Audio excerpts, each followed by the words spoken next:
Okay, welcome everyone to the November 20th, 2025 regular meeting of the Transportation Commission. Would the secretary please call roll? Sure. Commissioner Ash, late. No, He's Oh, right he there. is there, okay. Commissioner Patch, Here. Commissioner Reese, Here. Student Commissioner Kirsch, absent. Vice Chair Krelling, Present. Chair Brightman. Present. Okay, moving on to number 2.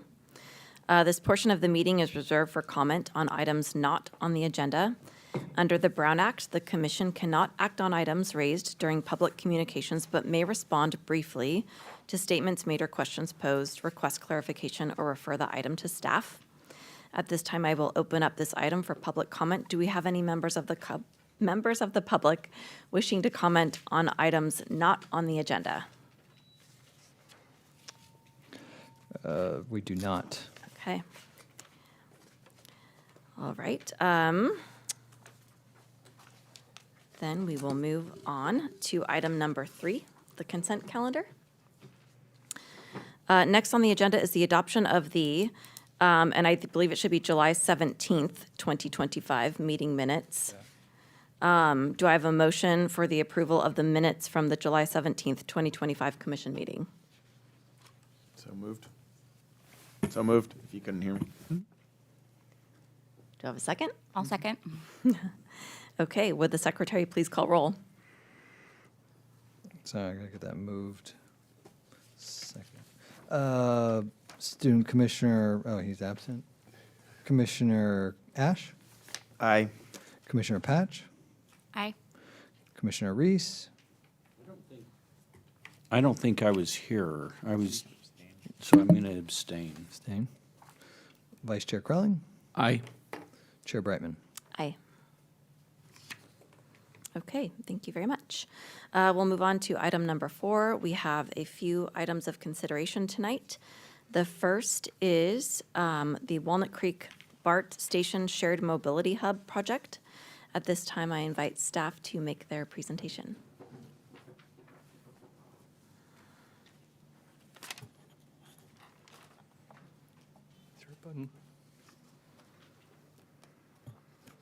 Hello. Good evening, Commission members. My name is Jay Zhang, Associate Engineer with Contra Costa Transportation Authority. Tonight, we have an informational item in front of you. We'll be walking you over of the Walnut Creek Bar Station Shared Mobility Hub project. And I'll also introduce the Innovate 680 program to you as well. So before we get started, I just want to briefly describe what CCTA is, as maybe some of you don't know what we do. So CCTA, we plan, fund, and deliver transportation projects in Contra Costa County. We also manage our half-cent transportation sales tax. So the authority also works in partnership with local jurisdictions, transit agencies, regional bodies, and private sector to address congestion, improve mobility, and ensure the efficient movement of people and goods in Contra Costa County. Next slide, please. You have a clicker? Oh, I'm sorry. This one? Yeah. There we go. So tonight's presentation will be broken into 5 topics. I'll be walking through the Innovate 680 program and what is a Shared Mobility Hub, and then I'll introduce our consultant to come up here to walk you through the detailed design of the project, and also briefly mention the outreach process, the update that we have, and also the next steps.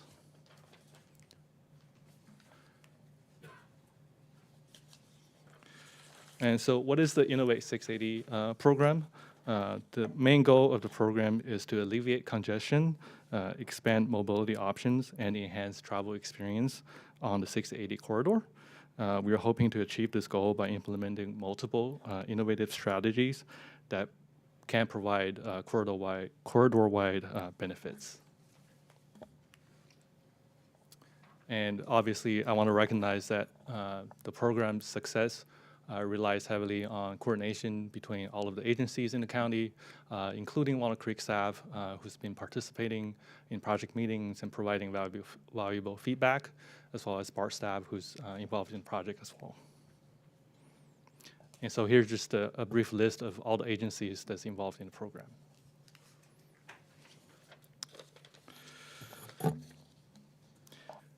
And so there are 6 major strategies under the Innovate 680 program. Unfortunately, I won't be able to go into details of each strategy, but the Shared Mobility Hubs is one of the major strategies that we came up with in the county to address the congestion issue on 680. I think the point that we're trying to make is that the program will be most effective when all of the strategies work together and integrate all the strategies into the 680 corridor. So what is the Shared Mobility Hub? Simply put, a Shared Mobility Hub is where all of the or multiple modes of transportation converge and come together. The benefit of the hub is that it offers a seamless and reliable transfer experience for the hub users.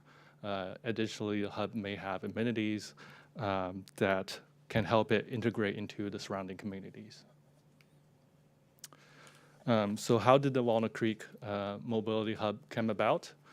So back in 2023, CCTA conducted a feasibility study that looked at multiple hub locations along the 680 corridor. We were able to identify 8 hubs in the corridor, and from that list, we narrowed down to 3 priority corridors that will also serve as the bus stops for the future express bus service that's running from Dublin Pleasanton to Martinez. And so Walnut Creek Hub is one of the regional hubs because it offers connection to BART, transit, and other modes of transportation. The other 2 hubs are the Martinez Amtrak Station Hub, as well as the San Ramon Bishop Ranch Hub. So in terms of funding for the project, earlier this year in March 2025, CCTA received a Mobility Hub grant from MTC to fund the design and construction of the project. We have a very small grant of $3.4 million for this project right now. In addition, we are also allocating some of the Regional Measure 3 money to be used as local match for this project. So I believe we have$700,000 from ARM3 money. $450,000 of it we're using for environmental, and then the remaining portion we'll be using for construction management. So our original intent with the funding is we wanted to clear the project environmentally, design the project fully, and also deliver a portion of the improvements that are being proposed. However, because of the expansion in scope and also cost increases, we're currently working with city staff to identify and prioritize some of the improvements at the site that we want to take it to full design and construction instead of doing the whole design. And so that's why we're here tonight, is to seek your input on what you think we should prioritize at the site. So yeah, I just want to mention that up front because you will see a concept plan for the mobility hub, but we don't have enough funding to deliver every improvement that's being proposed. And so we're actively working with city staff to figure out a way to deliver some of the important pieces. So yeah, next I'll introduce Adam Dankberg from Kimberly Horn, our consulting team, who's going to walk you through the concept design of the hub.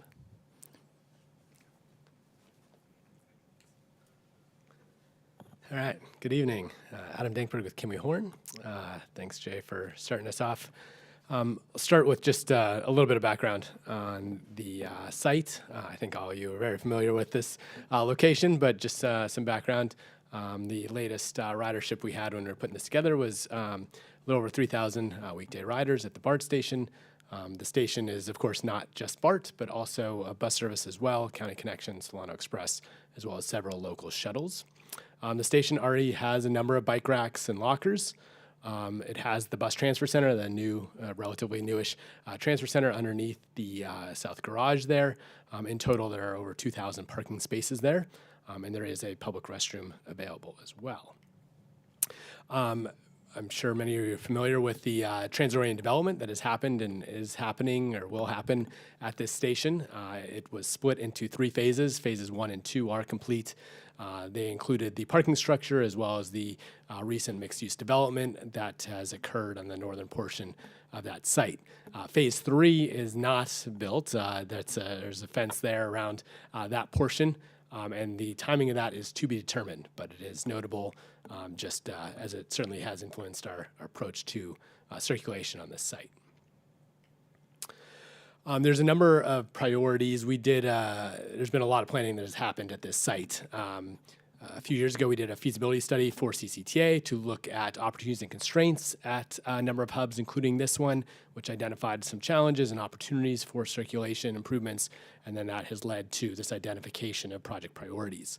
So they include safer walking and biking access to the station, from a variety of different directions and portions of the community, improving connections to and from the station, specifically looking at taxis and ride-hailing services, improved wayfinding and real-time information, both for bus and rail users, improving the public space that is there with some additional opportunities for landscaping, as well as just overall support for improving sustainability of the area. Obviously, the walking and biking access is one portion, but other elements include electric bike charging, and then improving just in general the first mile, last mile access. So that was our guidance. That was what led us to identify the improvements that I'll touch on in a second. Do want to just emphasize all the partnership that has occurred that Jay has alluded to.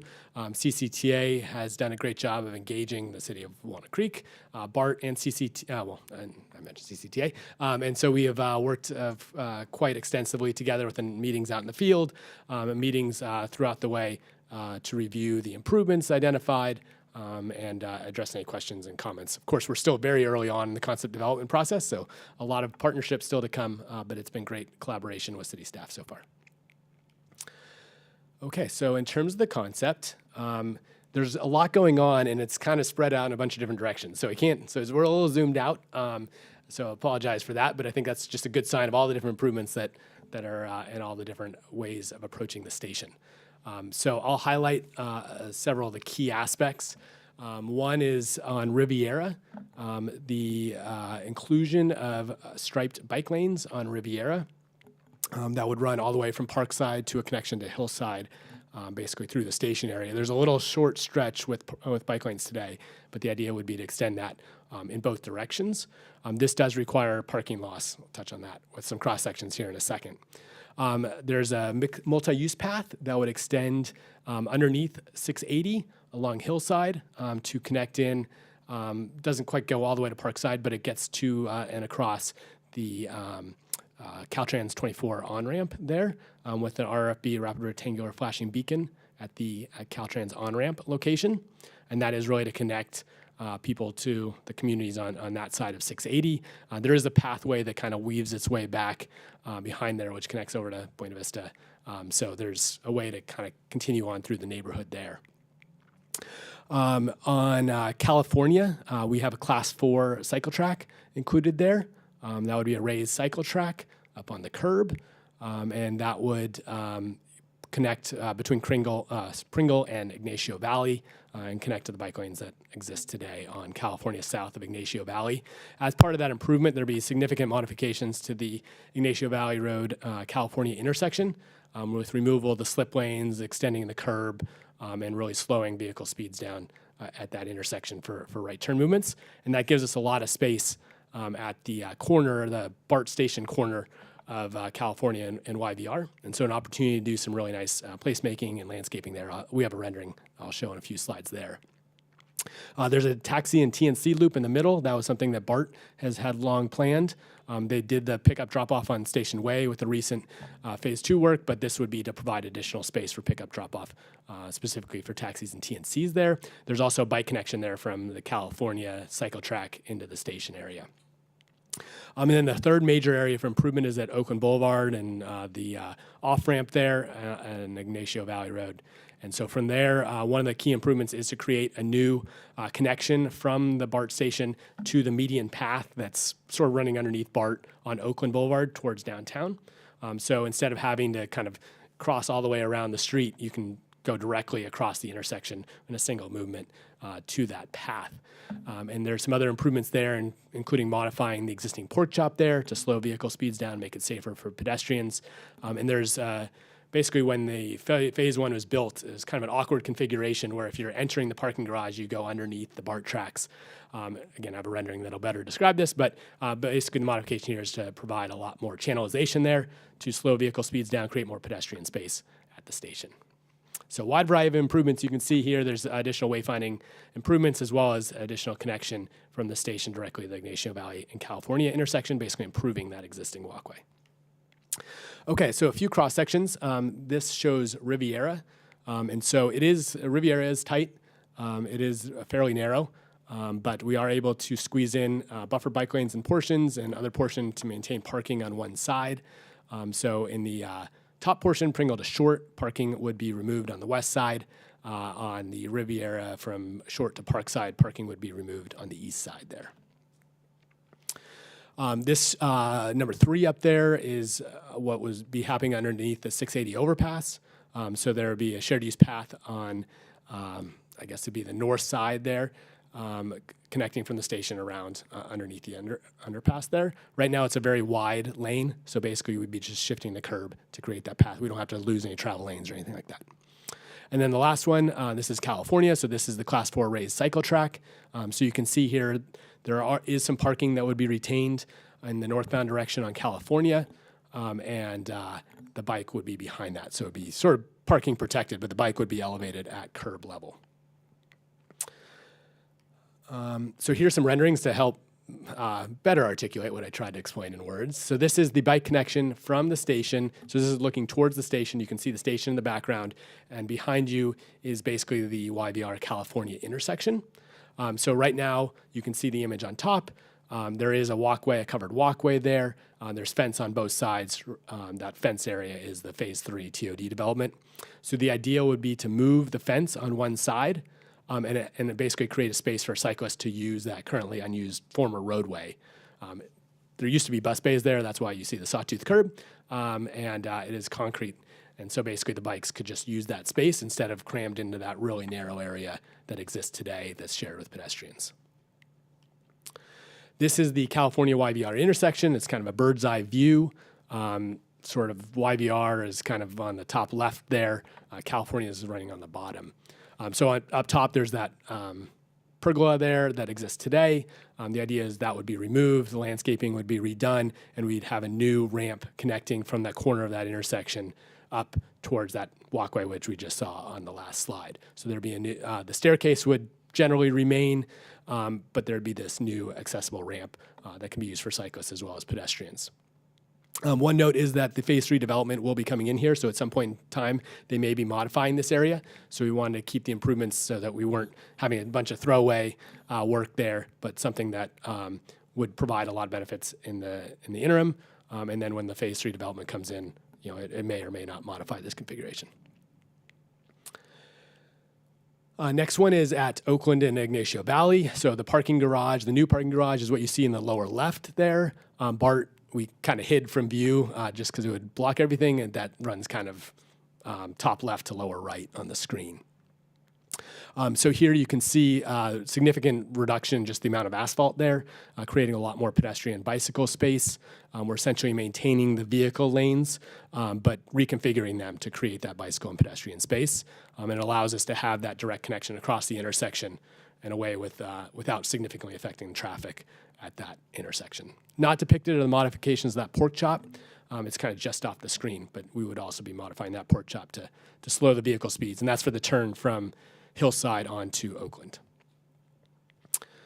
I think that covers that. And then one more improvement, which I haven't touched on yet, is one of the things we're looking at is really the path of travel for people transferring between BART and buses, because a big part of mobility hubs is about creating those seamless connections between different modes.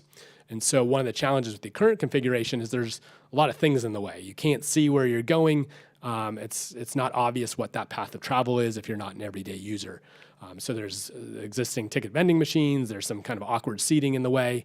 And so the idea would be to clean that up, replace the seating, provide some information kiosks and wayfinding signage there, and create that more intuitive path of travel between the fare gates and the bus area.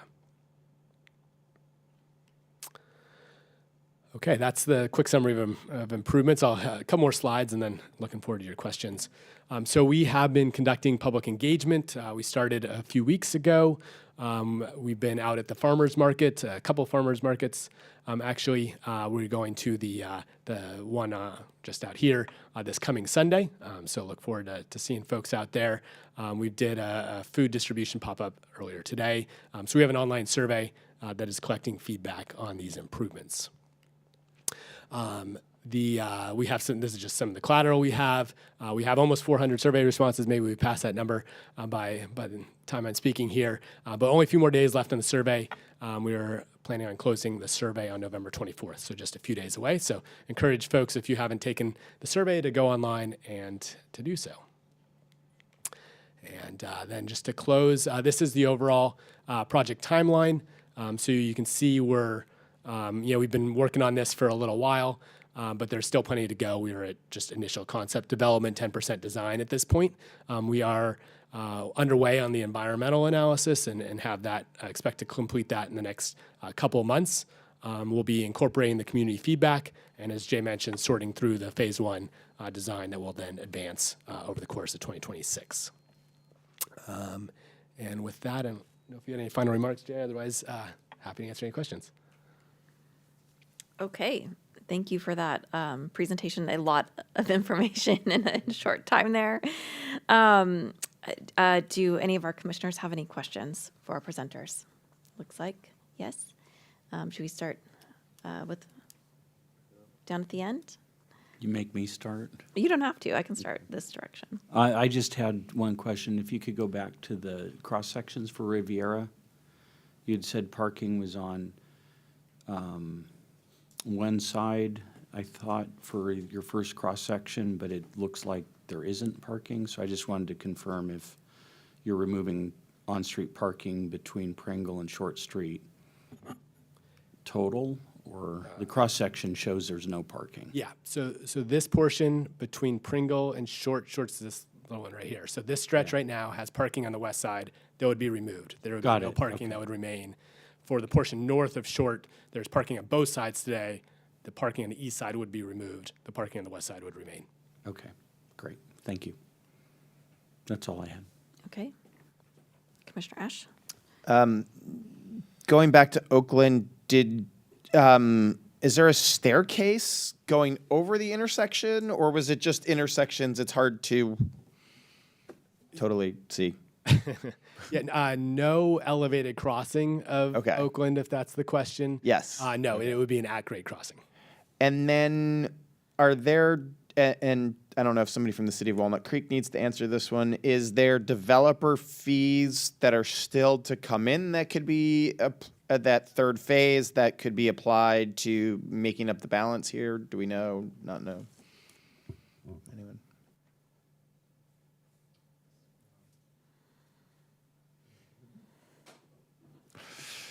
I always need to make Smadar come up. Hello, Smadar Boardman, city engineer. So for phase 3, the project currently has like their entitlements. They're in that planning phase. Whether or not they're going to stick to those entitlements, still sort of, we'll see what happens. But we don't collect those fees until issuance of building permits. So that's in several years. So basically, when it's ready for, they're like seriously, they're going to construct the building. The other piece here is that there's been several state laws that have passed recently around developer fees that we're able to collect. Any kind of, just, you know, as a heads up, these are traffic impact fees. And so anything that is related to affordable housing, we don't actually collect any traffic impact fees on. So there could be a component of this project or phase 3 that has that. So Thanks. can I ask a follow-up? So you said they have their entitlements, so do they have site plans? And so the pedestrian and bicycle kind of gateway going through the middle of the site, that's fits within their proposal? Or I had heard Adam say that it might change and this might be temporary. Yeah, so the site plan that they got entitlements on does not align, that they moved that pathway. And so that was one of the ideas of let's come up with an improvement that is very low cost, that provides benefit before that project moves forward. They may change their site plan, they may not. So, yeah, we wanted something that would work, you know, in the interim. But yeah, their current site plan realigns the pathway a little bit. Okay, and then my next question is, what are the goals of, well, I'm probably asking that wrong. I get what the goals are. How would you look into the future and say 5 years after this is done, we've achieved X and we're thrilled in that? What is X?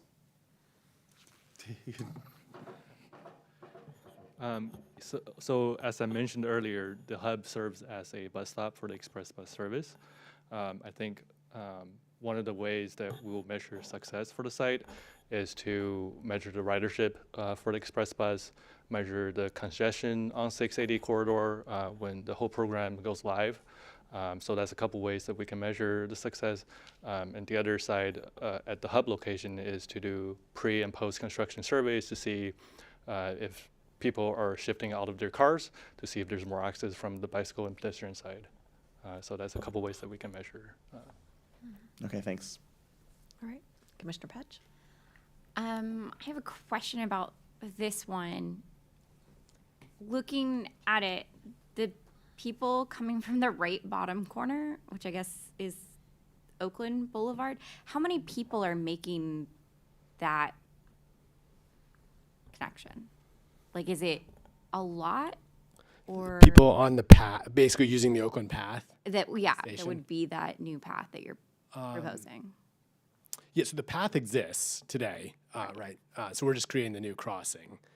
I would have to pull up the number. I don't know off the top of my head. There definitely, it does get use, but I would have to pull that. Oh, you know?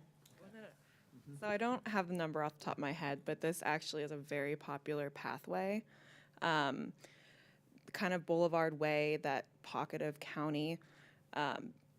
We have a lot of bikers that come through there and they take Oakland Boulevard up, and then that connects to this pathway here, and then they can connect to BART. So it's actually a very popular path for that side of town. Thank you. That's what I was looking for. And then can you go back to the diagram that shows all of the...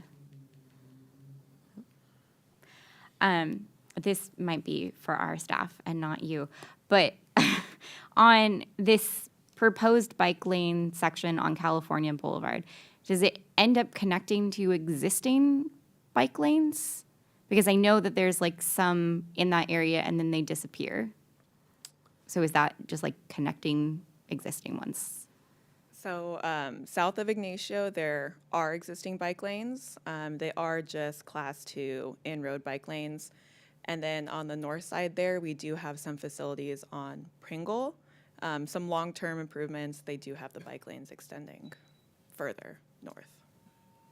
Okay, so people that would be taking this to get to the transit station instead of Riviera would be coming from Ignacio, you think?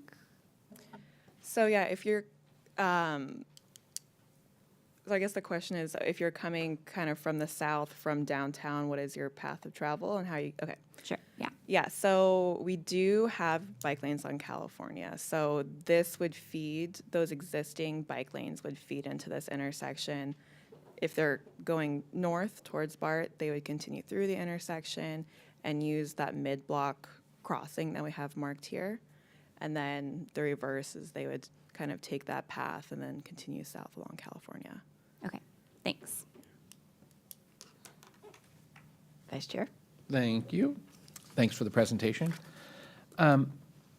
Since this project is connected to the high-speed bus up and down 680, this is a big picture question. Are there any even super long-range plans for rail down the corridor? Or is that just a non-starter question? Yes, so the express bus, I believe it came about from a a rail gap study that was conducted by the state.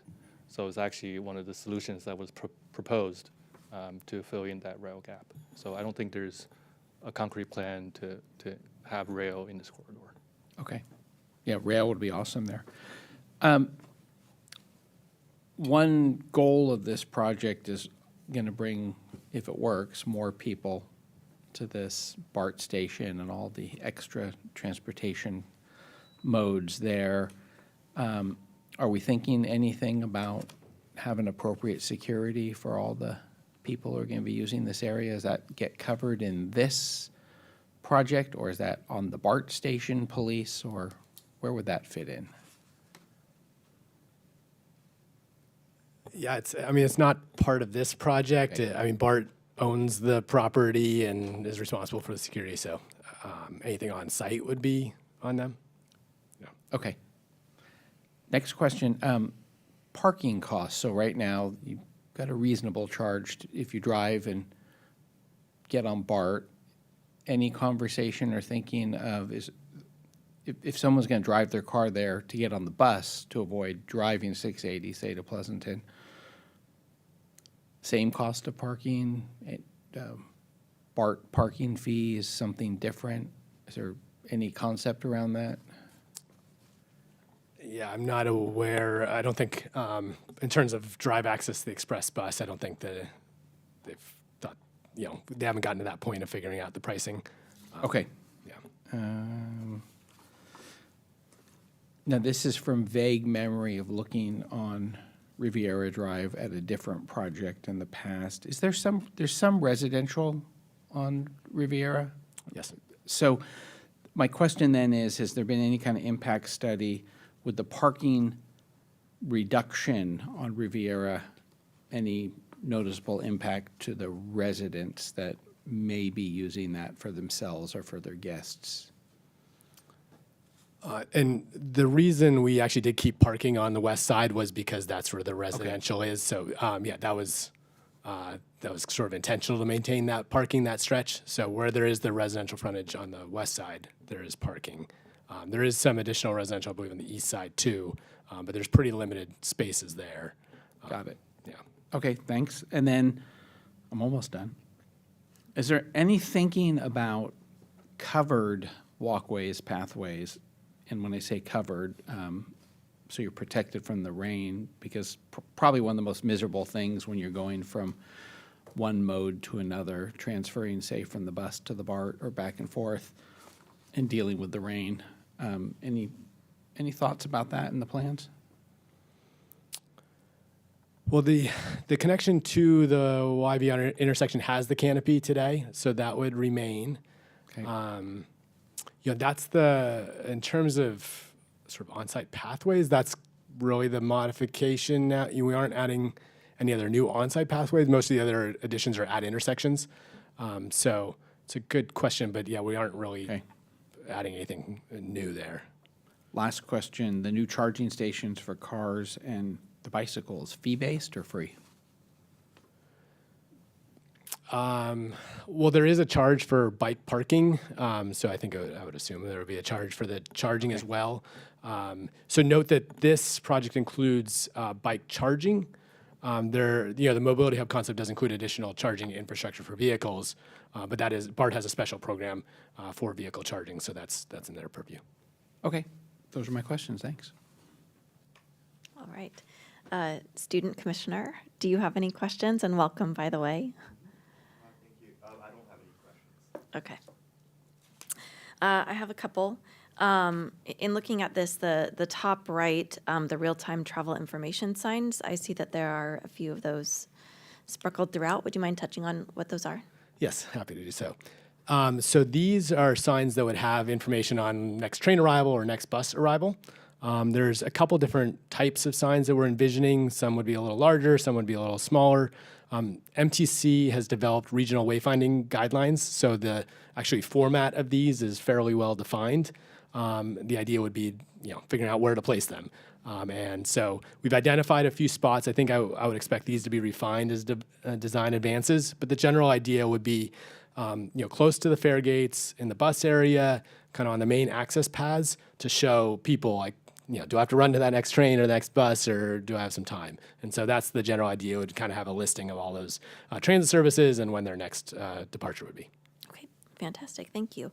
And then you had a number on one of the slides that there are 3,000 plus something riders a day coming in and out of this station as of August 2025. And we're, I think, still trying to rebuild ridership.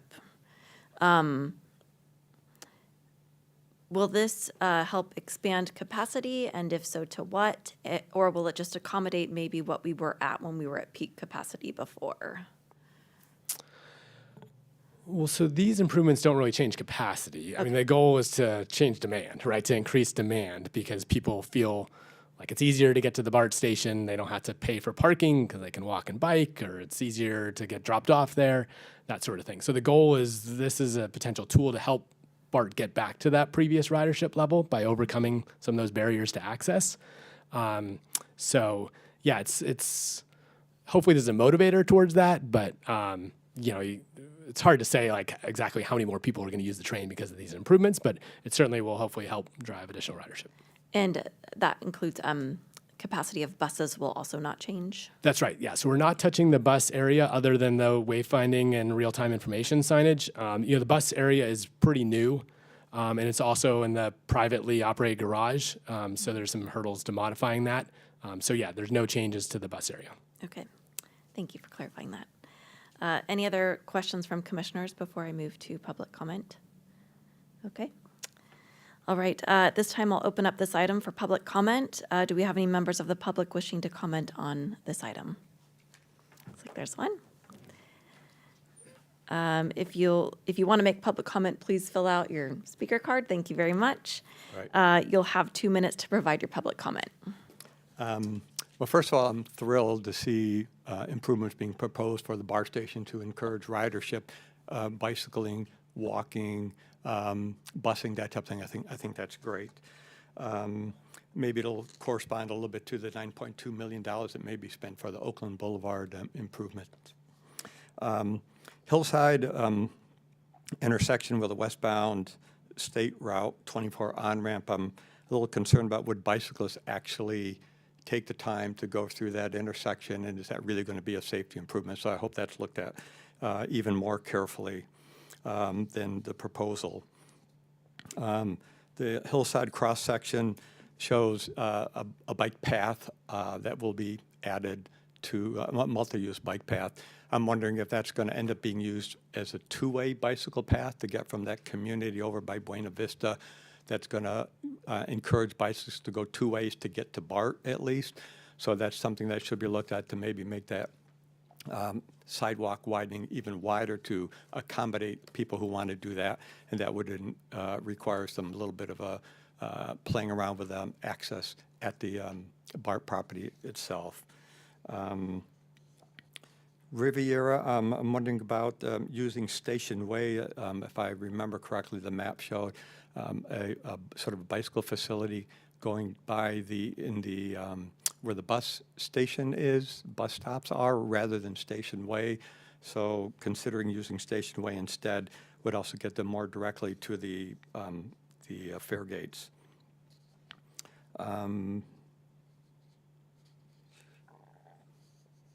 What is it? The North Downtown Specific Plan back about a couple years ago now was proposing some improvements to California and further north. And I'm wondering if that specific plan is no longer in existence, or if that's going to be used to and reflect the changes that are being proposed here. So there's compatibility between the two. Thank you. Thank you for being here. And that might be good clarification for us too, if staff can touch on if the Buena Vista path is going to be a two-way path for transportation. So the hillside connection underneath 680 would be two-way. Yes. Okay, thank you. And next. Thank you for being here. You have 2 minutes. Thank you. Hi, Jan Warren from the Woodlands. I support the project. I'm curious about two things. One, the Oakland Boulevard new walkway and where the traffic lights are. Seems like you stop once and there's not another light. You just get in a left lane to go down Oakland Boulevard. So I'm just wondering about the traffic light and do you just make it longer? Or? The other question has to do with bicycles. Are we targeting these mostly for people who want to ride their bike and put it on BART? I mean, are we seeing more people doing that, taking it with them? They've got all these great, neat little things that they can use, and they're electrified or whatever, and then take it off where they're going. Or if not, what's the status of safe places to keep our bikes so when you come back, your bike is still there? The last comment is about cycle track. Is that simply just a special term for some sort of pavement in which bicycles ride on, or any of the new mobility bikes? I'm just not familiar with the term. Thanks. Okay, thank you. Commissioners, do any of you need clarification on any of what she just brought up? Okay, I just want to make sure we're good, and if staff can follow up with her questions, that would be appreciated. Thank you. All right, so now we'll go to comments from commissioners. Thanks. Start with you, Commissioner Reese. Sure. Can we go to the concept plan? And I guess I think this is a great project. It's one of the difficulties with this station is that it is so challenging if you're riding a bike. Walking's okay, but if you're riding a bike, it's really difficult to actually get into the station.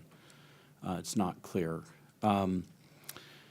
A couple things that I think I'd like to have the team consider. On Riviera, there is a triangular apartment building there that's just I guess that would be to the south of Short Street. And there's two single-family homes there. I don't think that project has much on-site parking. I saw it go up in construction. I didn't see a lot of parking with it.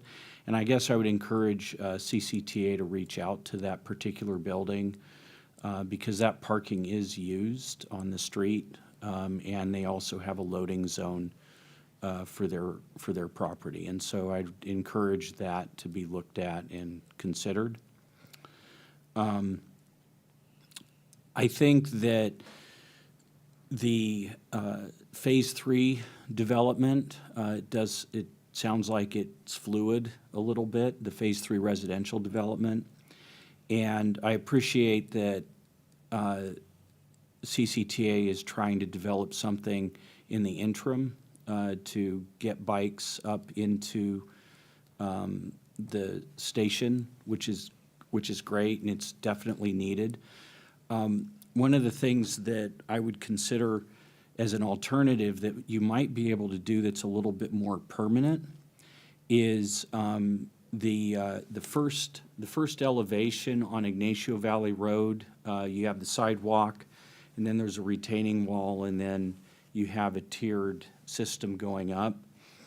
That first tier, you have the elevations are reasonably appropriate to be able to bring a Class 1 bike facility or Class 4 bike facility, which is basically a bike path separated from automobile traffic.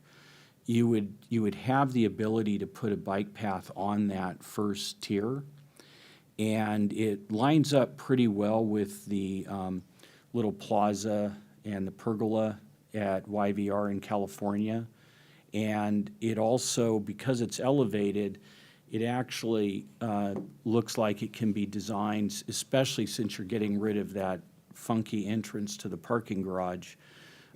It looks like it could be designed to actually go directly into the bicycle storage area. The benefit of doing that is that it sets the outer boundary for the residential, because you'd have the sidewalk, then you'd have it tiered up, and then you'd have the Class 4 bike lane. And that would be more likely to not then have to get relocated. One of the concerns I have with just putting in a temporary one down the middle of the site is that the developer is going to want to move their project. And it's okay to shift it a little bit for pedestrians. You can kind of make it meandering and make it work reasonably well. But it becomes a little bit more painful if you're having a bicyclist trying to wind through the middle of a residential development. And so I would encourage CCTA to look at shifting that bike lane and making it more permanent to the south along the Ignacio Valley Road frontage. I think that would be a better use of dollars, because then you wouldn't have throwaway costs. I guess the last thing, it's about time that you're fixing Oakland Boulevard. It's a great design, because the Oakland Boulevard coming off the freeway has a really high volume of right-turning traffic. It overwhelms the intersection. And the beauty of this design is that the bicyclists and the pedestrians in that cycle track, in that facility that's crossing Oakland Boulevard, they would be able to cross at the same time as the right-turning traffic, because there's no conflict. And the benefit of that is that one of the problems with that intersection is that everybody has to sit and wait, pedestrians, bicyclists, cars, when that right-turning traffic is going. And it's super heavy and difficult to manage. And this would allow the bikes and the pedestrians to access Oakland Boulevard at the same time as that right turn movement, which is a huge benefit. And so out of all this part of the project, that's probably the one that is going to have the greatest value from a comfort and delay perspective for bicyclists. And I guess then I just reiterate that I'm super happy to see that we're putting in separated bikeways, Class 4 bikeways on North California Boulevard. We're setting the stage for what can continue north and south of the project per the downtown specific plan. So thank you for doing this, and look forward to see it get further developed. Thank you. Thank you. Commissioner Ash? Yeah, so great work on this, and love the concept of the shared mobility hubs, but not just making it one location up and down the 680 as part of a plan. If I recall correctly, in the beginning you said that we would need to cut some costs just because everything can't get done. So two small things that I would look at in here. I love all the bike lanes. I don't want to touch the bike lanes. I think they're important, and I think that will help increase bike users to the BART. I don't think we need 20 if we're looking to cut cost. I don't know what a cost of an electric bike charging station is, but 20 seems like a lot because the average electric bike is like 25 miles plus on a charge. And I feel like within 25 miles, there's another station that might be closer to people. Maybe if you're all the way out in Blackhawk, we're pushing it, but those be a station for them. And then the real-time travel information signs. I'm all about the wayfinding, but on the real-time travel signs, I get one or two. But our smartphones are doing a good job, and I got to imagine, fast forward 5 years, that'll just increase that information too. So it's just the simple ways, I think, where we can cut some cost. And the other thing I will point out, and some of the city staff has heard me bring this up before, and I'll bring it up in our topic on Oakland Boulevard also, just to make my point, is when you make the left from Ignacio onto Oakland Boulevard, 3 times in the last year, I have seen a car accidentally cut that left turn short. And that means that they end up on that raised sidewalk, pedestrian, bicycle lane. And doing something in the front to make it more obvious that it's there, that is a blind sort of corner, and you couldn't see if a pedestrian happened to be right there. And I think that is just dangerous, and something can happen tomorrow where somebody gets killed right there. And so I just want to emphasize that point here, and please put that into this design. Thanks. Yes, thank you for this. Glad to see it in these early stages. I also will kind of be focusing on what you asked us, which is priorities, so that if you need to cut costs, you have ideas. I think the 3 intersection improvements, I know you didn't go into details, but those are 3 intersections that are confusing. So leaving those in the project and making them safer is going to be really important. Particularly the one with the weird triangle by Pringle and California. And then I agree that left turn onto Oakland is not great. So safety elements to that intersection will be a huge improvement. I echo that 5 real-time travel signs seems like a lot, especially because most of the time people are going to be there. They've already planned. They're just going to be there until the bus shows up. It's a little late at that point, or the BART train shows up. So maybe cut a couple of those. I would switch some of the electric charging for the lockers because I think that's more helpful for people who are commuting because they'll leave their bikes behind and get on BART stations, where I don't think people really do that necessarily with the charging stations. And also most people can make it to and from their house on a single bike charge. It's not like people are using it the same way that they do EV charging stations. I would also say if you do have to cut one of the bike lanes, which I hope you don't in terms of cost, that the changes on Oakland Boulevard and California are more important than the Riviera Class 2 bike lane, just from a standpoint of how many people are using them and the vehicle traffic that bikers have to contend with. Thanks. All right. Thank you, Vice Chair. Thank you. I think my fellow commissioners did a great job on helping you with priorities.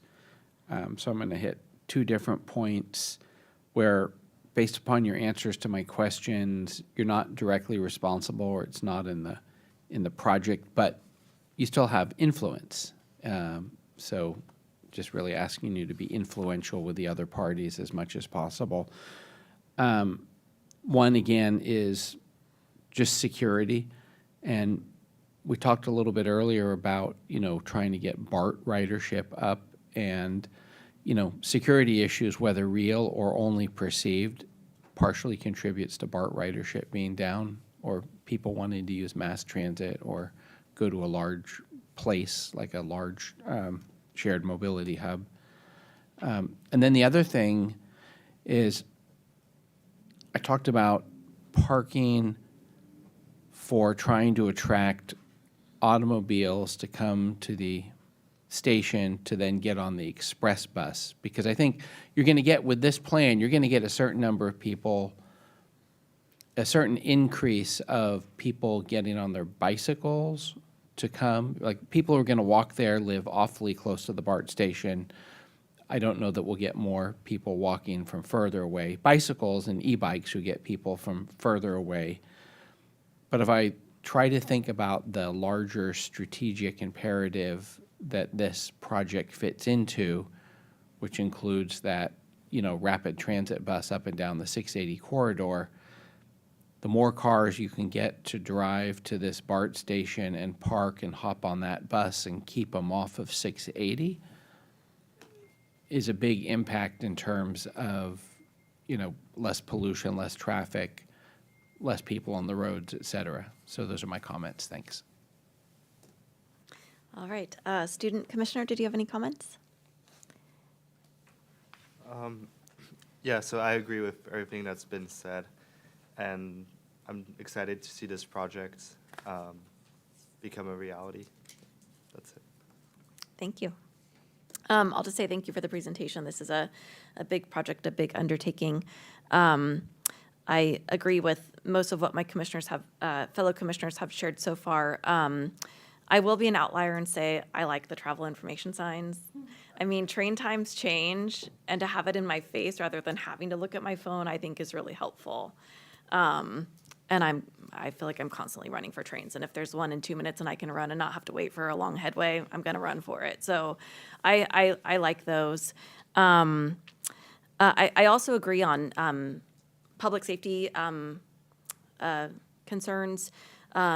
We talk a lot about placemaking on the Transportation Commission as well with a lot of our projects, and I think that's something important to take into consideration. And I know you have that to a certain extent with landscaping and stuff like that, but maybe there are revenue-generating opportunities such as bringing in vendors or doing evening or morning mini farmers markets or something like that, where they can be revenue generating as well to help with the costs. But that's all I have to say. Thank you for this.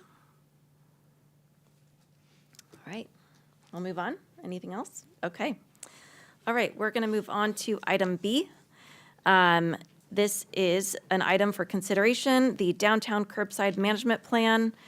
I look forward to hearing where we've ended up on this. We've heard about this a lot at our commission meetings, and I now invite staff to make their presentation.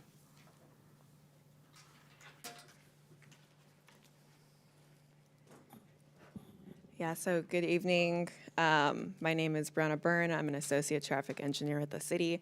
And with me tonight to present our final curbside management plan is Terrence Zhao with Fair and Piers. So for tonight's discussion, it's going to be a very, very quick overview of what's in this plan, what are the plan chapters, and how each one of these chapters ties back to those previous presentations we had. We're not looking to do a deep dive into those, so if any viewers are curious about those chapters specifically, I'd recommend going back to those Transportation Commission meetings. So very, very high overview of the data findings, our plan goals, the recommendations, and then these next two are kind of the changes that have been done since we last presented and got feedback from Transportation Commission, as well as feedback from council. So what is this plan? When we started it, the goal was to set data-driven standards to optimize our curb space by balancing the sometimes competing needs of parking, loading, pedestrian facilities, bike facilities, infrastructure, placemaking, accessibility, safety, and accessibility for all. So this QR code, it'll take you to the plan, but the chapters we have laid out, and then again where You can find information in the TC presentations. So we have background and introduction, parking inventory, occupancy and duration data. Both of those were in our March 2025 meeting. Chapters 3 and 4, they cover kind of the existing city parking policies as well as MTC's, Metropolitan Transportation Commission's transit-oriented communities policy compliance. So those are two kind of just chapters that cover what we have going on policy-wise for the city and the area. Chapter 5, community and stakeholder engagement. That was our May TC meeting. We've since done more community engagement, so there is some additional information in there, like our survey findings. And then Chapter 6 is the recommendations, and so we presented that to TC July 17th, and then we had a study session at City Council on September 2nd.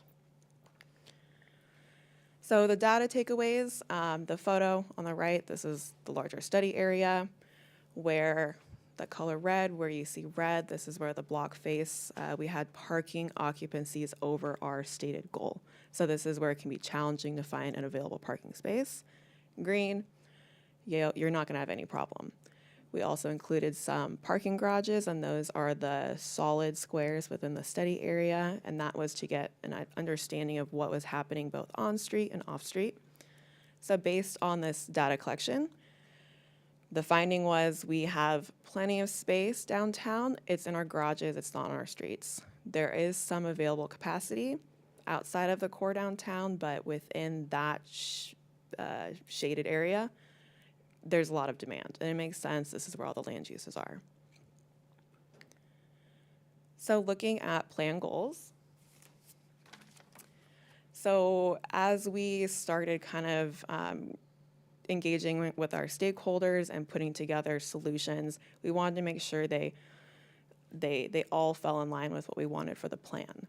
So starting from left to right, we first have the bike and ped safety.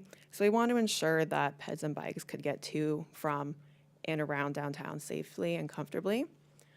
Sustainability, advance sustainability through mode shift and reduce that vehicle miles traveled. Placemaking, it's the purple with kind of the family and the fountain. So use placemaking to enhance downtown's walkability and charm. And then the fairness and accessibility, consider users of all ages, physical abilities, and economic standing to ensure downtown is conveniently accessible. Then we have manage commercial loading, so where we have the red there, and the dolly, so manage commercial loading to make freight and deliveries more orderly, efficient, and produce less conflict. And then enhance downtown's economic vitality as a top retail destination for the region. And then lastly, kind of just, because this is a curbside management plan, manage parking demand, reduce the demand for street parking and the difficulty that finding street parking, and reduce the difficulty finding the parking and improve arrival experience. So we're going to go over the recommendations very, very briefly. Again, we covered this in a previous presentation, but we have recommendations that go over curbside loading and pickup, and if there's any questions about these, we can always toggle back. And then we had a recommendation to address merchant parking, specifically for the vehicles. We heard a lot about how our downtown businesses, there were no place for their employees to park. Transit and pedestrian spaces. Traffic safety, so again, this is in line with our local roadway safety plan and our Vision Zero policy. And then the bicycle facilities. And then for the street parking, wayfinding, and branding, I will read what we are proposing as part of this. So improve instructions on the meters and signage. Just within the last couple of months, we've already done some of this. We have a single head meter at a lot of our spaces, so there's a left and a right. We've since done an update where the screen for the entire process will tell you you're paying for the left one or the right one. So if by any chance you accidentally click the wrong one, you're now going to know before you get to that payment stage. Install and enhance wayfinding to direct visitors to the garages on the perimeter of downtown, and then enhance the city garage atmosphere. So what has changed? So based on the feedback that we got from City Council as well as Transportation Commission, the recommendation to raise the meter rates in that core downtown area as well as extending the meter hours, that's been removed from the recommendation. The plan does have like just a follow-up investigation. So we and I'll get to it, but we have a kind of an action plan. So it's as we roll this out, just ongoing monitoring, is this working, and go from there. So, and then based on the feedback as well, we removed the recommendation for a staffed bicycle repair station. And then there's a lot of, we heard a lot of feedback kind of about scooter usage and e-bikes, true e-bikes. And so we just added some clarification within the report, kind of just, there's a current demand downtown for these type of devices, so let's make sure our facilities can accommodate them. And then expanding the implementation strategy. So as we went through each one of these recommendations, we got a lot of this is great, but how are we gonna move forward? What are the next steps? And so we kind of broke the recommendations into two categories, the 5-year action plan, and then kind of the infrastructure policy opportunistic chances.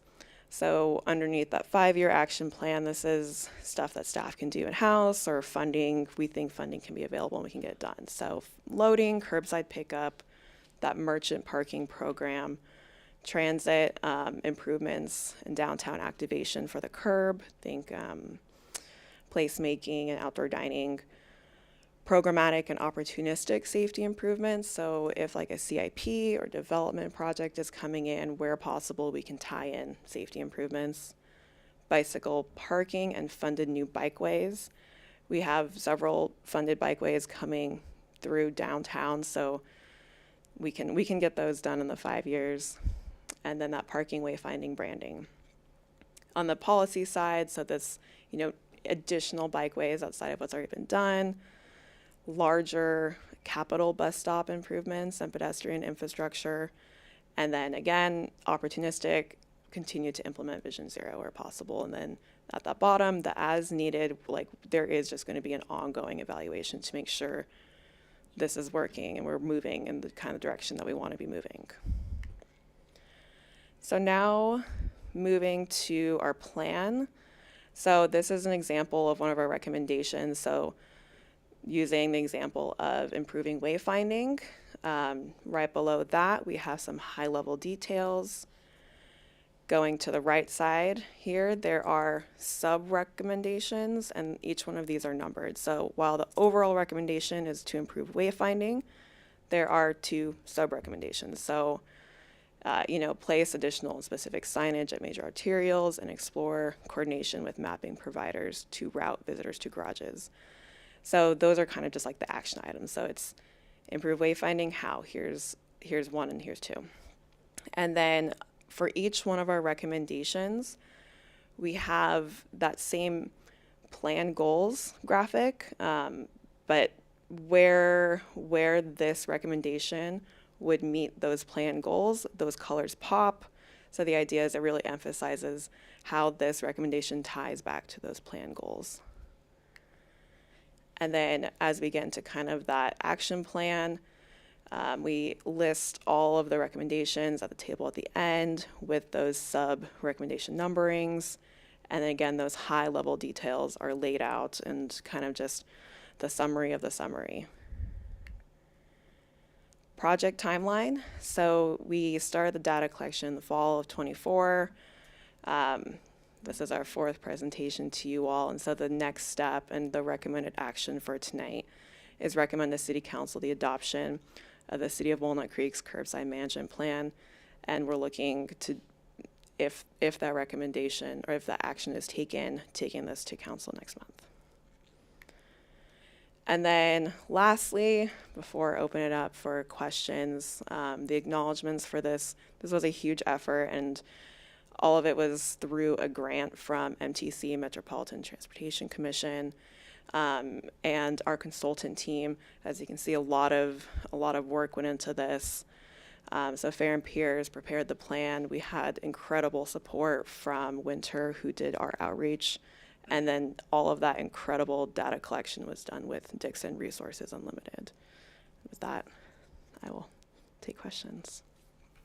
Okay. Any questions from commissioners? Commissioner Reese? I think just one question. You mentioned the recommendation is a merchant parking program. Is that the idea of trying to restructure how the permits are?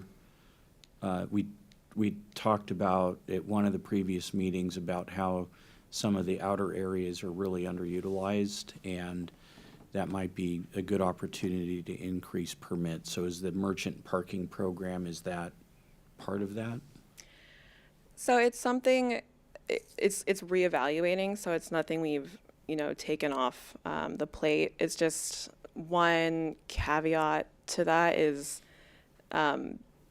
there are a lot of private garages that we kind of have our eye on that space-wise, capacity-wise, there's more space in these garages than, say, even on-street in those areas.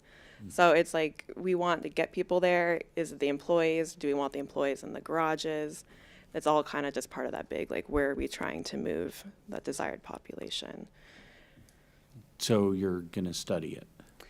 Yeah, so the kind of the two steps that we're looking at doing, so talking about those private garages, the city act as a conduit between those private garages, and then we have a lot of connections with the downtown businesses. Right. Figure out which one of these garages are open to creating kind of that shared parking agreement, and then connecting them with the businesses.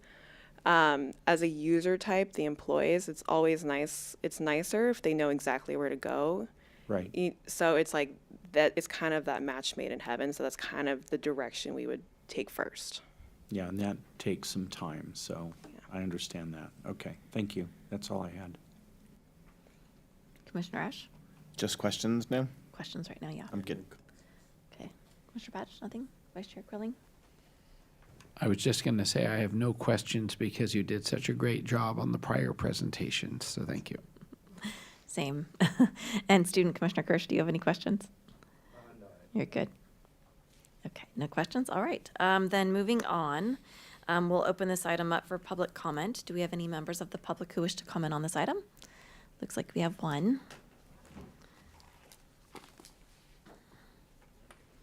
Thank you. You have 2 minutes. Yes. Yeah, I think it's a great project with all the recommendations made. I'd like to focus on recommendation 9 on page 24 that talks about improving the bicycle network. It mentions recommending some high-stress corridors that could become low-stress corridors, for example, the east-west streets of Civic Drive. That's something that has been in the bicycle master plan for probably 30 years, and nothing's been done. It would require most likely eliminating some on-street parking, so I know that would be a challenge and a serious consideration, but I think it should be at least considered if the city wants to be serious about improvements like that. Also, sort of getting back to the, again, east-west connection, but to the BART plan that was just discussed, trying to improve access to BART for bicycles. One way to do that is a favorite of mine, is to have a two-way bike path going from the Iron Horse Trail to the BART station and have that all occur on the north side of Ignacio Valley, similar to what's already there on between California and Main Street. The beauty of that is that if that's something that the city would ever consider in dealing with the property developers at the time, but then that would require improvements to the intersection that are being considered at Ignacio and California to sort of jive with those. So I hope something like that can be considered. If not for Civic, then Ignacio Valley Road. Thanks. Thank you. Seeing no other comments, we'll open it up to comments from commissioners. Commissioner Reese, do you have comments? Yeah. So I like the fact that you have a lot of recommendations, and well, I guess I should first say thank you for the presentation. You have a lot of recommendations, and you've bucketed them nicely, which is great. And I think that when those are done, you're going to have a lot of cleanup in downtown. Things are going to work a little more smoothly and that sort of thing. But in looking at the recommendations, I think it's going to be difficult to drive some of the complaints that we hear about. There's not available parking on the street. I can't find a parking space on the street. That's the focus. And I think that without doing some adjustments to parking rates, you're going to always be challenged with that situation because people are looking for convenient parking, and if the price is just at an average level, they're going to always focus on the convenience. And you really need to consider parking pricing as a way to incentivize people to say, well, my convenience to park right in front is not that important. I'm going to park in the parking garage. And so at some point, I think the city's going to have to deal with that issue. I understand that there's the opposite from the public's perspective of, well, parking costs are too high, and so I'm just not going to come to downtown. But I would say that we've heard that since parking was almost free in downtown, and we still have an abundance of people coming to downtown, even though pricing has increased over the years. The other is that, and this is a little bit, we heard in one of the previous presentations, there were some issues with people coming to dinner at 5 or 6 o'clock, 6 o'clock, 7 o'clock, and they are unable to find a parking space. And what we learned is that part of the reason for that was that the parking meters end at 8 p.m. And so once you hit that 6 p.m., I'm now an employee, I'm going to be here till 10 o'clock at night, I can start to move my car potentially in order to take advantage of what ends up being essentially free parking for them. And I think that extending the hours further into the evening would ensure that parking is available for late time diners, people that come to downtown around 7 or 7:30 or even 8 o'clock for dinner. And so I think that's another area that if we want to encourage and support people that eat dinner later, that extending the parking hours would really be helpful for that. I recognize that it also has ramifications for people that want to be able to not worry about paying for parking if they show up at 6 o'clock or 7 o'clock, but it is an area that would, I think both of those, increasing the meter rates and on-street and extending the hours would actually, people would find beneficial once we got over the hump of making those decisions. But I recognize that's not going to happen now, but it's something for the city to really consider going forward.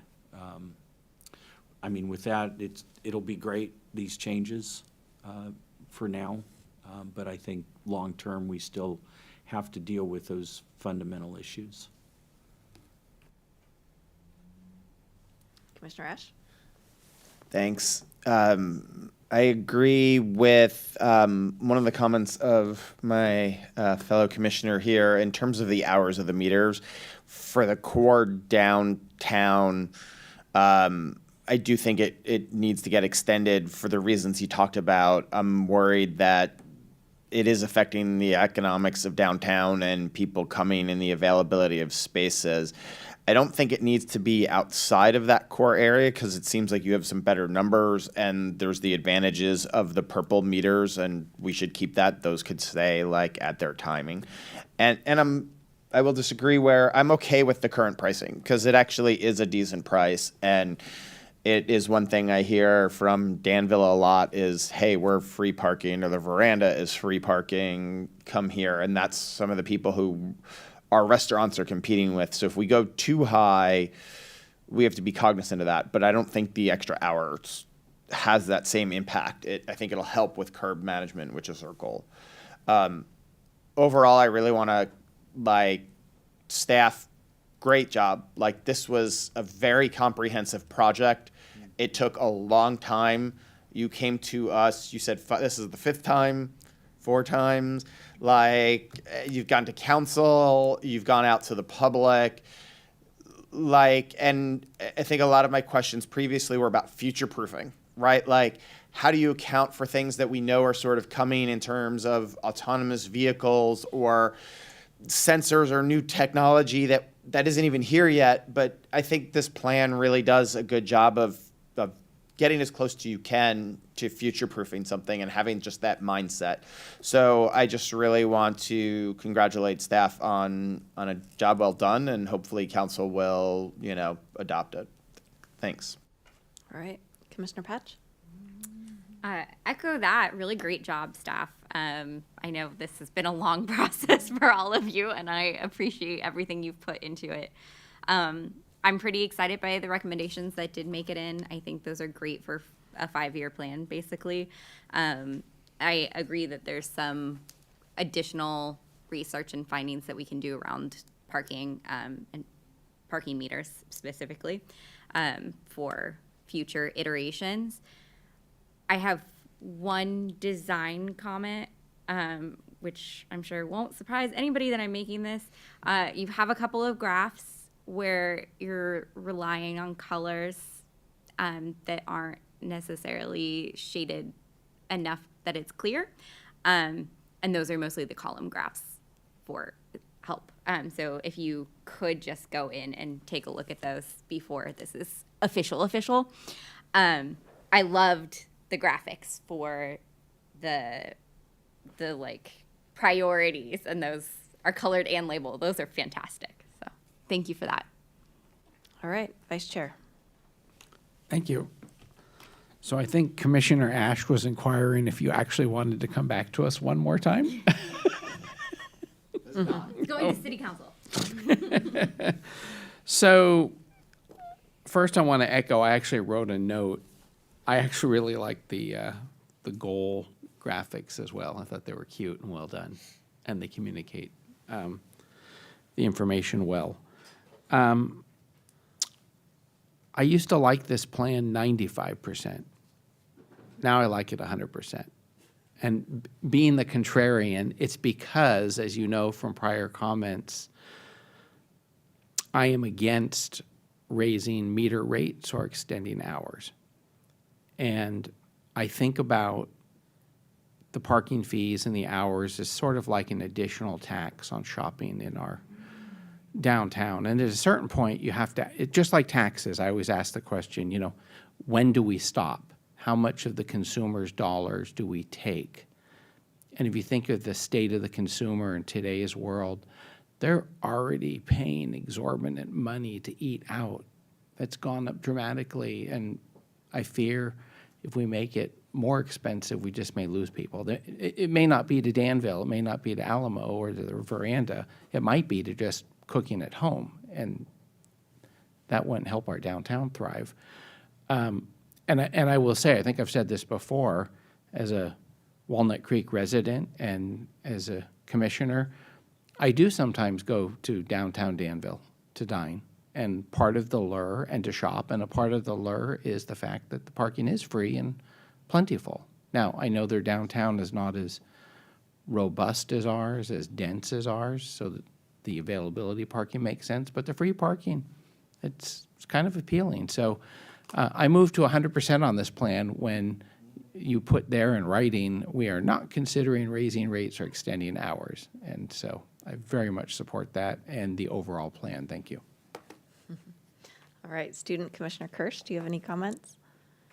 Yeah, I just want to say that I agree about the hours and the meter rates. I don't think that we should be increasing prices because I think that that's just going to drive people away.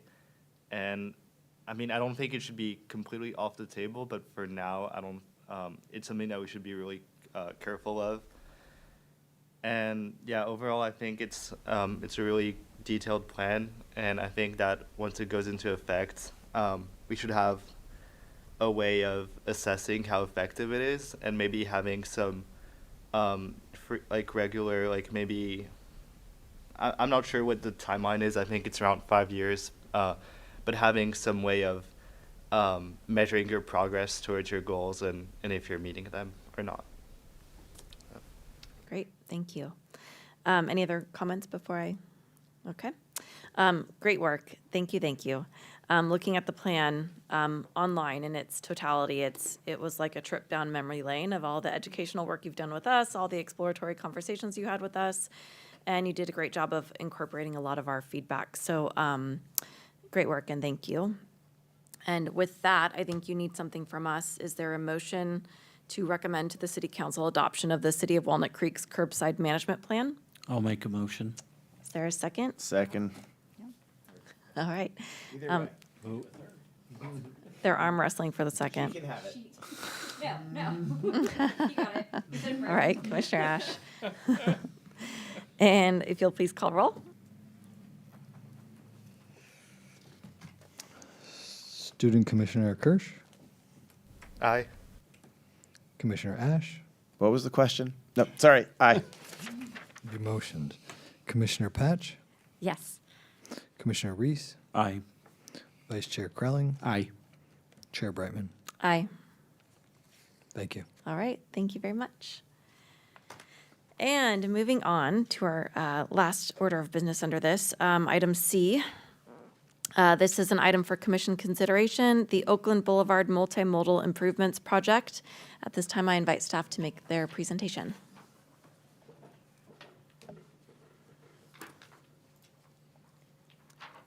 Good evening, Commissioners. My name is Henry Rude, Transportation Planner for the Public Works Department. Tonight, I'm going to be discussing the Oakland Boulevard Multimodal Improvements Project. This is in the very early stages, and we are in the process of securing the funding.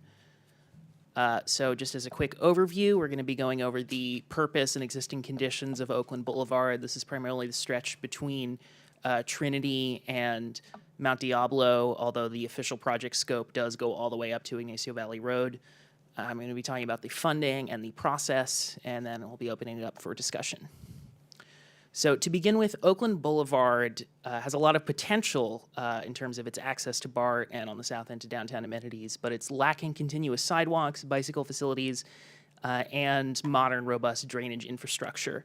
So this project aims to address that with improved pedestrian facilities, continuous sidewalk, bicycles, improved ADA accessibility, better stormwater management through low-impact design, bioretention, and, of course, traffic safety. So as an overview, and this is very early conceptual work, this divides the project stretch into 5 different street segments, each of which will have their own section design. So I have an example section here between Mount Diablo and Almond Avenue. Where the cross slope that is from side to side across the street is the steepest, this will actually split the travel lanes. This allows us to separate the bikeways more cleanly, include bioretention in the center, and ensure that basically each of the travel ways for cars and for pedestrians and for cyclists is flat and safe and accessible. And this will include Class 4 grade-separated bikeways up the entirety of the project area, in addition to the low-impact design bioretention basins. So here's just a kind of an overview of the project area. Each separate color has a different street section. I do have each of these concept sections as reference slides at the end if you'd like to see them later, but I do want to note that this is very early. The design phase of this project has not officially begun. We just produced these concept plans to secure our grant funding. And here's another section. You can see that in other areas where the cross slope is not as steep, you get a more conventional roadway section, but the bikeways are still separated at a different grade from the car travel lanes. So as far as the funding cycle, the ultimate source of these funds is from the State Transportation Improvement Program, State of California. Through that process, it first went through CCTA, and then now we're kind of going through MTC. So to be clear, the competitive phase of this project is complete. City Council has appropriated $400,000 as a local match, which is 4% of the total project budget. And this local match also allows staff to begin working on the early right-of-way and design phases before the STIP funds are actually distributed. So with the state funds and the local match, the total project budget is $9,600,000, and this does include the contingencies. So just kind of to give you a timeline, the Contra Costa Transit Authority, CCTA, compiled the recommendation list and their board approved it. So this was then recommended and pushed on to MTC, the Metropolitan Transportation Commission. And they had a few additional requirements, the first of which was a resolution of local support and that the City Council appropriated the funds. So this was passed on October 7th. Another requirement is that the local Bike and Pedestrian Advisory Committee, which is all of you, commissioners, provide comments. This is going to be forwarded to MTC as part of our Complete Streets checklist. I've looked at the form, and it's a pretty small summary, but they may be looking at this meeting as well. I'll be giving them the date of that. So just know that your comments tonight will be summarized and forwarded to MTC as part of this process. And then from there, we'll proceed on to the California Transportation Commission. In March, they're going to officially adopt this program, and then the actual funds will be dispersed much later in fiscal year 2029. So with that, I'm going to open it up for discussion and questions. Okay. Thank you. Thank you very much. We will start with questions from commissioners. Any questions? No questions. No questions? I guess going back to my other comment, as you go through this, how can you help fix that left turn so the cars don't accidentally cut it too short and get on the multimodal? This is the left turn from Ignacio onto Oakland we were discussing. Yeah. So this project is very much intended to integrate with the shared mobility hubs that we discussed earlier tonight. So that intersection is more under the scope of that project than this one. But the idea is that they'll complement each other, that we can get good continuous infrastructure for safe and accessible transportation all the way from Mount Diablo to BART. Any other questions? Vice Chair? Would you mind putting up, you had that big diagram, Yes. the main, Actually, it's right here. is there any lane narrowing or any impacts to car traffic such as that anticipated? So the travel lanes are narrower in some places. I'm just going to run you through all of our concept sections. These, as I mentioned, are far from finalized design, and in fact, the design phase has not even begun. Okay. So we do want to ensure that travel is not too deleteriously impacted. We've mapped out the sections to allow vehicle travel while still providing these other pedestrian and bicycle amenities. Okay. Okay. Yeah, I think that was it. Thank you. Okay. Commissioner Kirsch, do you have any questions? No, I don't. Okay. My only question is, this project borders non-Walnut Creek communities, unincorporated, correct? And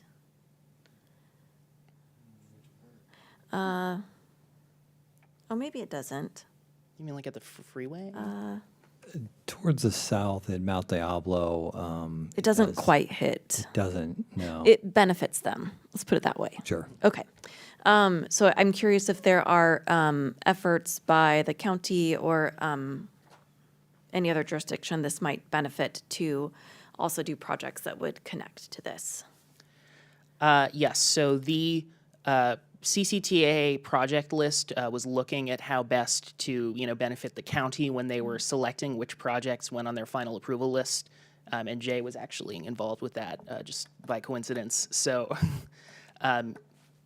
if he'd like, he might be able to speak more about what other projects the county is looking at for this, but that approved finalized list does detail all of them. Yeah, sure. If you could quickly summarize what else might be connecting to this to make it of regional interest, that would be interesting. Yeah, so the STIP process is a countywide process, and we did receive, I believe this cycle we received 8 or 9 applications. So the two selected projects are this one, the Walnut Creek Oakland Boulevard improvement project, and the other one is a BART access improvement in City of Lafayette. So unfortunately, there isn't any project that connects at the south end of the project, but like Henry alluded to, it does connect to our mobility hub project and making it a continuous corridor. I think that's the main benefit that we considered when we looked at the project. Yeah, cool. Okay. Are you asking because on the other side of like 680 and Mount Diablo here, there was a county bike program that we learned about to help clean that up so it flows. Is that what you're asking? Yeah, I was curious if it was connected to any larger projects that would benefit from this project coming to fruition. Either that I guess exist or have just happened or that might be in the future. No. Yeah, I'm not aware of Okay. that project, yeah. All right, thank you. I'll mention that I think this project would put more weight to improve that connection over to Boulevard Way because we do see cyclists use this kind of wiggle route from Boulevard Way under the bridge and then onto Oakland Boulevard here. We do have Caltrans right of way under the bridge, so there would be some constraints there. But then there is a lot of right of way on Boulevard Way with 2 lanes in each direction. And so I think we can encourage the county to consider possible facilities along there. Okay, thank you. I can add one more comment to your question. So I recently went to a design review commission, and on the Mount Diablo side of this chart, just one parcel down is a pretty large, high-density apartment going in. Actually designed a really nice building, by the way. And I think there's some other high-density housing going right on the other side of Mount Diablo up in that area. So I think it provides better travel for people not using cars to get from those developments to BART. Yeah, that development that you mentioned at TRC, that's a half mile from BART, and so they are encouraged to use alternative modes, and so this is a great connection for that reason. Okay. Any other questions before I move to public comment? All right, at this time, I'll open up this item to public comment. Is there anyone wishing to comment? One more time, come on up. I wonder if there are any bicycle counts that I could get a hold of or maybe talk to Henry about. So I'm curious about that, how it compares to other roadways in the city of Walnut Creek. There is a huge gap that people have identified already at the south end by Mount Diablo Boulevard and Oakland Boulevard where they intersect. I mean, it's such a unfriendly, high-stress area for bicyclists. It'll be great for the high-density residential that's being proposed along Mount Diablo with some of the zoning changes and things like that. But at the moment, any other connection going to the other areas there, I think it's non-existent, and there's a huge, huge gap. I'm not sure why the recent striping and curbside parking removal was done. I know this is a long-term project, but still, I don't really understand why money was spent doing that, because the roadway pavement itself was not improved at all. Also, Oakland Boulevard, it's not on the city's bike master plan as a high priority at all. I know I don't think the bike master plan has been updated for probably 20 years or so. The last one dated 2011. Also, I just feel it'd be better to spend $9.2 million on some other project in the city rather than here. It's just, I would take BART to work every day when I worked for the city of Berkeley, walking down Oakland, and not very many bicycles compared to some of the other streets. I just don't think it's at least currently, if the city has great plans for residential density improvements along the area or Mount Diablo, maybe that'll work. But I don't think it's a good priority use of funds. Thank you. Thank you for being here. Any other public comment? All right. We'll open it up to commissioner comments. Thanks. Thank you for putting this project forward. I have a slightly different perspective of it. I used to live in this neighborhood, and one of the frustrating pieces about trying to go out for an evening walk was that the neighborhood is really disconnected unless you walk along Oakland Boulevard. And it was probably the most uncomfortable part of an evening walk, is trying to maneuver around Oakland Boulevard. And I lived in this neighborhood for probably 6 or 7 years. And so I looked from back in the 80s when I lived here. I looked at this corridor, and it just seemed like such a natural corridor. It doesn't quite get us to the Saranap neighborhood and community, but the roadways going into that community from the Mount Diablo 24 interchange are extremely wide, and there's lots of opportunity to provide good bicycling and pedestrian connections there, which would sort of go nowhere. They'd end at Mount Diablo, but now with this project, you can get all the way to BART. And so I really see this as being an important, I don't know if I'd call it regional in that but it is covering Walnut Creek and Contra Costa County. It's going to provide great circulation for people walking and biking in the neighborhood. There's a lot of high density housing in the area. There's both a market rate and affordable housing, so it's a mix of housing, and they would all benefit from this project. And it introduces a great opportunity to connect this neighborhood to the BART station. And I look at it as an extension of the mobility hub, the work at the BART station and YVR and Oakland, connecting it all the way through to Mount Diablo. I really hope that the grant reviewers can understand the importance of the connection, and that it really does benefit people that are both living in affordable as well as market rate housing, and it benefits a large neighborhood and potentially the Saranap neighborhood as well. So I would encourage the city to use every opportunity they can to get the money and promote the benefits of this project. Thank you. Yeah, I like it. I get the bigger picture where this is going.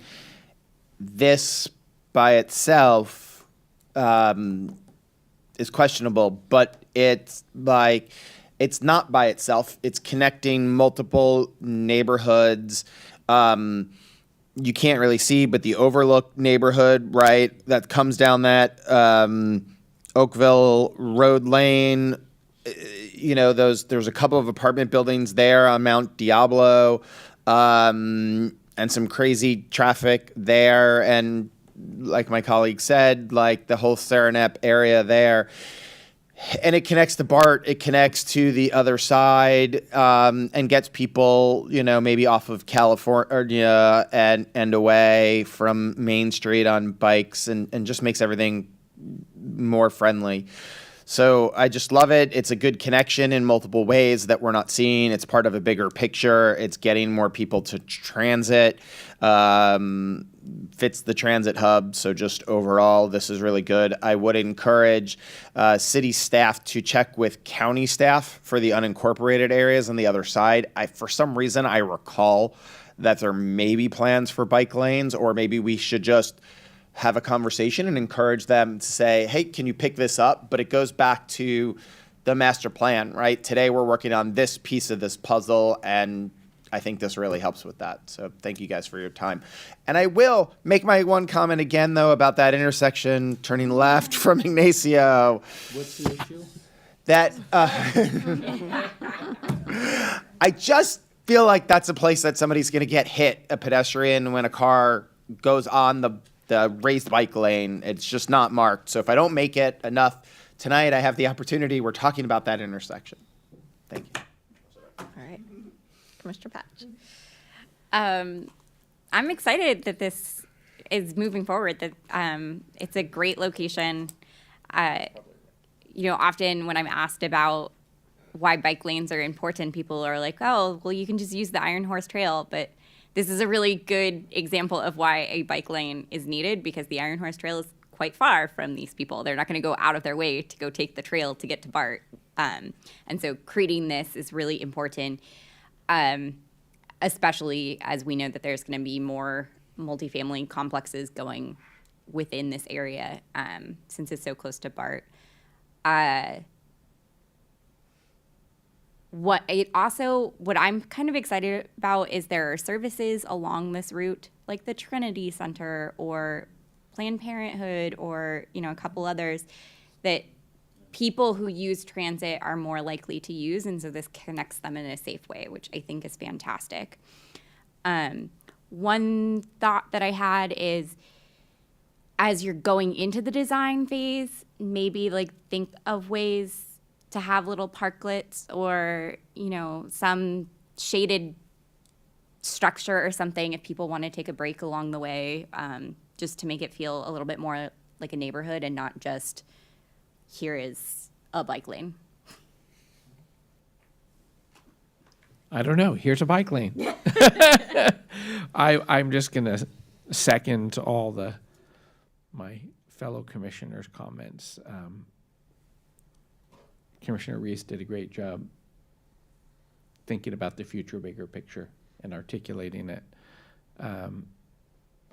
And I'll third Commissioner Ash's, can you fix that left turn lane? And those are my comments. I think it's a good idea. It makes sense to me. I see the vision, so thanks. Student Commissioner Kirsch, do you have any comments? Yeah, I agree with the other commissioners. I think it's a good project. The only thing I would say is that I noticed that the price is $9.6 million, and this is still in the early stages of the project, so it could be even more expensive later on. So I don't know. I think it would be maybe worth trying to cut down on some of the cost or seeing where you could maybe save some money. If I could just address this briefly, that 9.6 million built in an additional percentage that's called contingency. That's kind of to get ahead of potential cost overruns, because we are aware that these projects don't always go exactly as planned. So that kind of, yeah, exactly. So that is kind of baked into the price, essentially. So we did consider that when we were budgeting out the whole project. Okay. Did you also have something? Yeah, so I just want to address that intersection at YVR and Oakland. So we did show a mock-up of the intersection improvement. I don't know if you still recall. So there are a couple of changes at the intersection that might address your concern. So with the closure of that right turn lane at Oakland into the BART station, we were actually able to move up the intersection westbound on Ignacio Valley. So now the turning radius is much smaller than before. So it's now and in addition to that, when we improve the crossing, we'll build a little bit of protection island that protrudes into the street. So now the pedestrians are a little more visible. So now, with the combination of those improvements, we hope that could address that left turn radius issue that you were concerned about. So, thank you. Yeah. All right, thank you. I think he can rest a little bit better now. So can we? I don't have much other than what my colleagues have already said. I think this is an important project regionally and for this neighborhood. And frankly, I think it'll connect folks in both directions, which is important. So thank you for your work on it. And with that, if there are no other comments, we are going to move on to item number 5. At this time, I would like to invite commissioners and staff to provide their reports on activities and/or announcements. Does anyone have any announcements? Vice Chair? I have activities, so I just wanted to first thank staff for sending to the commission emails of upcoming events. So last week, I came down here for the Newell Broadway Corridor Improvements public session. And then I also, on, I think it was Wednesday, I joined the virtual Woodlands traffic mitigation project public forum, which I saw Commissioner Ash on as well. So that's it. Thanks. Thank you. Anyone else? Commissioner Ash? I just want to echo that to staff, particularly Matt, who did a good job presenting on that Woodlands forum. And I know some of the comments prior, at least, were not so nice. But I really appreciate you guys really dove into the community. You took input, you listened, and you altered your plans based on that community feedback. And that's just something, whether it's that project or other projects, I really appreciate. I've seen a change in the last couple of years of staff really engaging the community a lot better. And so, thank you. All right. Any other comments from commissioners? Anything to share? Okay, staff? Matt? Yeah, just to add on to the Newell outreach event, we held it at City Hall on the 3rd floor, and we had a decent turnout, a handful of people, but they were engaged. And we were also at the farmers market getting the word out about that project at Newell and Broadway with the crossing. And then I'll say we launched a newsletter. I'll sign you all up.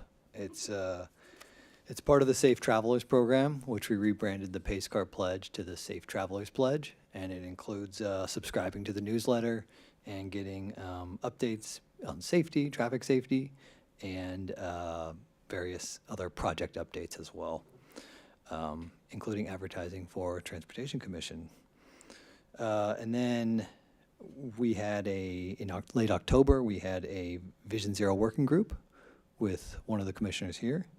And then earlier today, Henry Brianna helped prepare a grant for the Sustainabilities Grant for studying Civic Drive to help understand that corridor, as a public comment mentioned tonight about Civic Drive, to understand what can be done there. So we submitted a grant for that to study it, and it'd basically be like the curb management plan for Civic Drive in terms of outreach and effort and kind of analyzing different concepts. So we'll see what happens with that one.